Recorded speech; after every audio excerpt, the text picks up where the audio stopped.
Hello बच्चों, let us see this question. Read the extract sources carefully and answer the following questions. हमें नीचे दिए गए extract या सोर्स को केयरफुली रीड करना है और उसके नीचे दिए गए क्वेश्चंस का आंसर लिखना है। तो आइए पढ़ते हैं एक्सट्रैक्ट को। Communalism was and continues to be one of the major challenges to democracy in our country. The makers of our constitution were aware of this challenge. That is why they choose the model of secular state.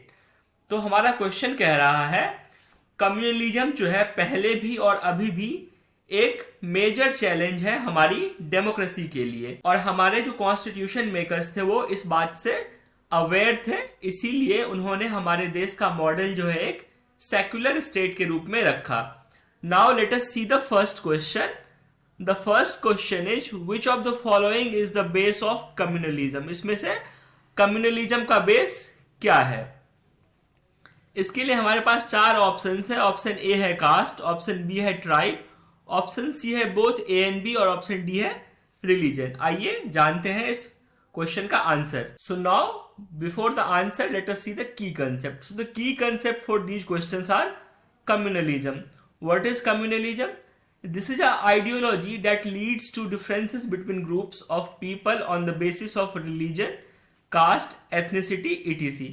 तो communalism क्या है? एक ideology है जो लोगों के बीच difference पैदा करता है on the basis of their religion, caste और एथनिसिटी। तो इस तरीके से हमारे पहले क्वेश्चन का आंसर होगा option C, both A and B. A and B में आता है caste and tribe. So answer to this question is option C.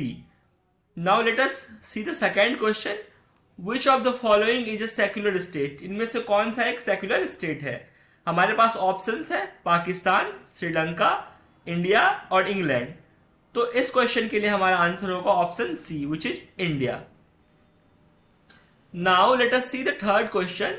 Third question is the makers of the Indian Constitution declared India as a secular state because dash.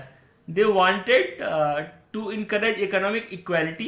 They wanted to provide all individual and communities freedom to profess, practice and propagate any religion. Only A, only B, both A and B, neither A nor B. तो इस question के लिए हमारा answer हो जाएगा option third, both A and B. तो हमारे constitution maker ने इंडिया को एक सेक्युलर स्टेट बनाया because they wanted to encourage economic equality and they wanted to provide all individuals and communities freedom to profess, practice and propagate any religion. Now let us see the last question. Question is which of the following is not a feature of secularism in India? इनमें से कौन India के secularism का एक feature नहीं है? इसके लिए हमारे पास दो स्टेटमेंट्स हैं और उसके नीचे चार ऑप्शंस है। स्टेटमेंट्स है there is no official religion, Hindi is the national language of India, only A, only B, A and B और neither A nor B। तो इस क्वेश्चन के लिए हमारा आंसर हो जाएगा option second, which is only B। There is no there Hindi is the national language of India, ये हमारे कॉन्स्टिट्यूशन का एक फीचर नहीं है। तो now let us see the final answer. For the question first final answer is both A and B. For the question second, final answer is C. For the question third, final answer is A and B. For the question fourth, final answer is only B. I hope you understood this. Thank you.